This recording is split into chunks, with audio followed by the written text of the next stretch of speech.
Bonjour, je vous conseille la lecture de ce nouveau roman d'Alema Banco, Les Cigognes Sentimortelles, un bouquin merveilleux. Je viens de terminer la lecture de ce livre. Alema Banco fait expliquer par la bouche d'un enfant du quartier Vungu à Pointe-Noire la période du 18 mars 1977, la période au cours de laquelle il y a eu des assassinats de notre feu président Marien Ngouabi, du cardinal Eni Beyenda et beaucoup d'autres personnalités telles que Kimbwa Lankaya. En tout cas, le jeune Michel, qui est donc l'un de personnage principal de ce bouquin, explique avec sa compréhension de jeune, avec sa compréhension de jeune de Vungu, avec sa compréhension donc de l'environnement qui l'entoure, comment il a vécu ces moments. Mais en fait, en réalité, ces moments, il les a vécus par rapport à ce qui se dit dans sa famille, auprès de sa maman, auprès de son beau-père, donc le mari de sa maman, mais aussi et surtout, de temps à autre, il s'assoit sous l'arbre dans la parcelle où il vit avec sa maman. Il s'assoit donc avec son beau-frère qui généralement écoute la radio, qui écoute la voix de la révolution congolaise, mais aussi et surtout la voix de l'Amérique. Et donc, Marien Ngouabi a été assassiné, donc le jeune l'explique comment ça s'est passé, sauf que voilà, lorsque quelque chose donc va bouleverser la lecture de ce roman, qui va amener vers une tragédie, quasiment comme un film tragédique de ce roman, lorsque des oncles à l'enfant qui vivent à Brazza vont venir précipitamment à Pointe-Noire, rencontrer le papa, le beau-père de Michel, et donc sa maman, au cours de laquelle on leur annonce que finalement, pendant l'assassinat, ou puisqu'on pleure l'assassinat du président Marien Ngouabi, mais aussi Kimbwa Lankaya, un grand militaire, capitaine, je pense, ou commandant, venait d'être assassiné. On l'a assassiné chez lui. Oh, qui est Kimbwa Lankaya? Kimbwa Lankaya, c'est le frère de maman de Michel. Et donc, la maman de Michel, à l'écoute de cette information, se met totalement dans une espèce de deuil. Elle déprime. Elle est malade. C'est quand même la personne la plus importante de sa famille qui vient d'être assassinée. Kimbwa Lankaya est assassiné. Mais comment Kimbwa Lankaya est assassiné? Et je ne peux pas, moi, faire la veillée. C'est tout un drame. Michel est en train de vivre cela. Michel vit, il entend ça. La maman veut faire le deuil, mais elle ne peut pas faire le deuil parce que Kimbwa Lankaya a été donc assassiné dans un contexte difficile, politiquement sensible de la République.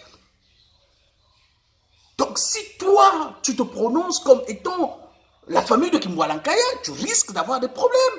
Et donc il faut cacher son deuil, il faut vivre son deuil dans son cœur. Oh, c'est une maman déchirée. Michel vit cela, il vit le déchirement de sa maman, mais c'est extraordinaire la façon dont l'auteur, Alema Banco, explique ces moments-là, avec des mots de jeune, mais c'est profond, c'est déchirant. Ah, la maman de Michel va au marché, au grand marché de Pointe-Noire. Mais il y a une femme qui lui doit de l'argent. Il y a une femme qui lui doit de l'argent. Et cette femme, c'est une femme d'origine du Nord. La maman de Michel, avec ce qui se dit dans Fungu, dans Pointe-Noire, au grand marché, semble-t-il que ce sont les nordistes qui eux-mêmes qui ont tué Marien Ngouabi et qui commencent aussi à tuer les amis de Marien Ngouabi, sinon des militaires qui peuvent demander des comptes, et donc ces militaires-là aussi doivent être assassinés.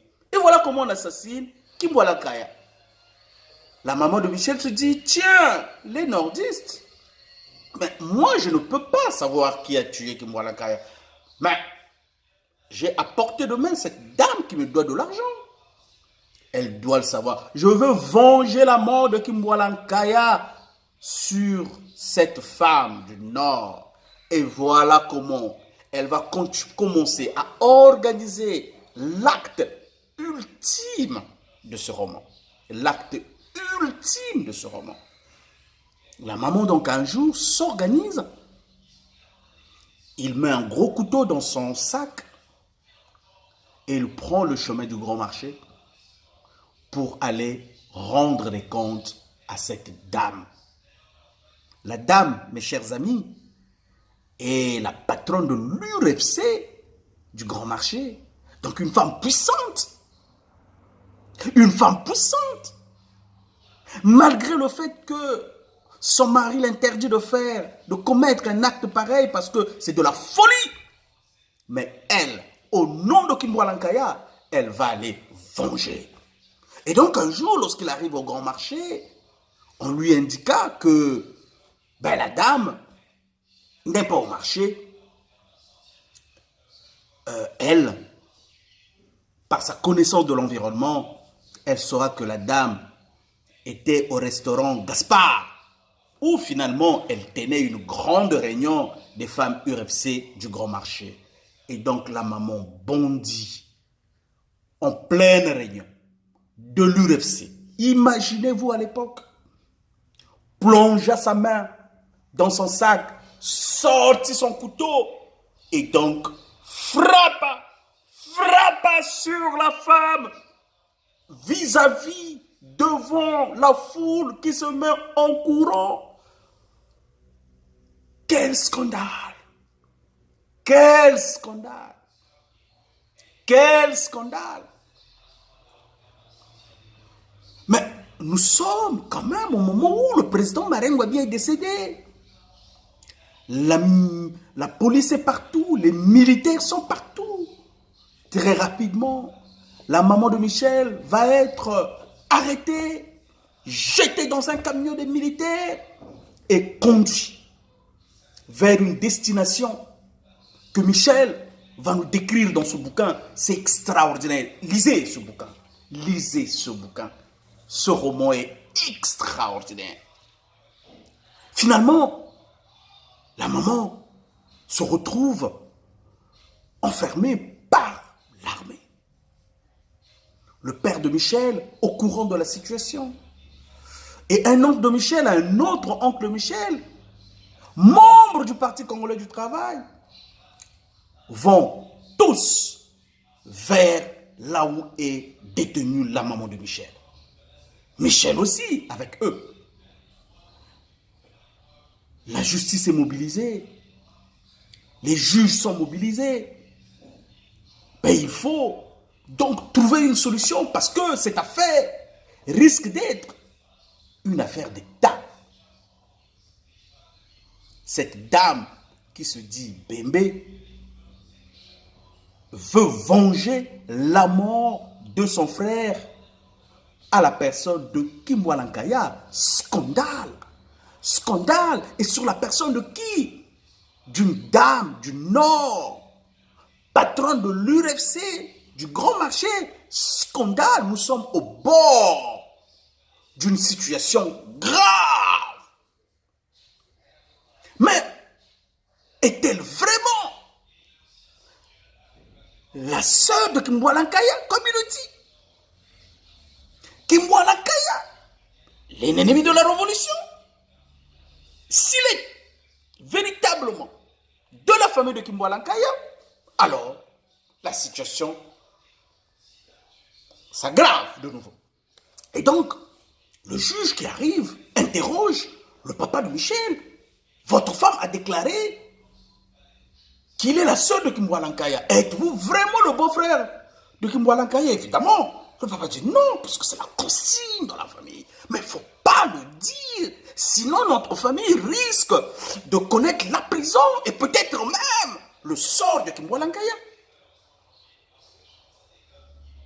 L'autre oncle du jeune qui est à côté, membre du PCT, lui aussi, rentre dans la consigne de la famille. Mais non, cette dame n'est pas la sœur de Kimbwalankaya. Je suis membre du bureau du PCT et donc je sollicite sa libération. Alors, en ce moment, le jeune Michel, qui est là, qui écoute, mais qui n'est pas d'accord avec cette espèce de règlement, rumine en lui-même. Mais si on me pose moi la question, mais je veux leur dire que oui, que Mbwalankaya c'est mon oncle, ma maman c'est sa soeur, j'allais en vacances, c'est un grand monsieur, j'essayais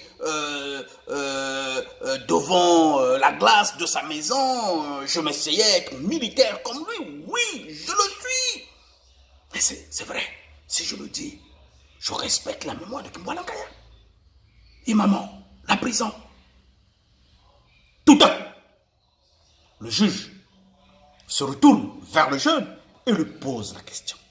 Alors, dites-moi, vous, est-ce que votre maman est la sœur de Kimbwalankaya? Suspense, les amis, suspense, suspense. Va-t-il trahir le secret de la famille? Va-t-il respecter la mémoire de Kimbwalankaya qui est devenu Sigone immortel? Le suspense, c'est l'ultime de ce roman. Je vous laisse donc lire ce roman et vous allez découvrir aussi bien le caractère et le style narratif de ce bouquin formidable. C'est véritablement le coup de cœur de la semaine. Merci beaucoup et bonne lecture à tous. Au revoir.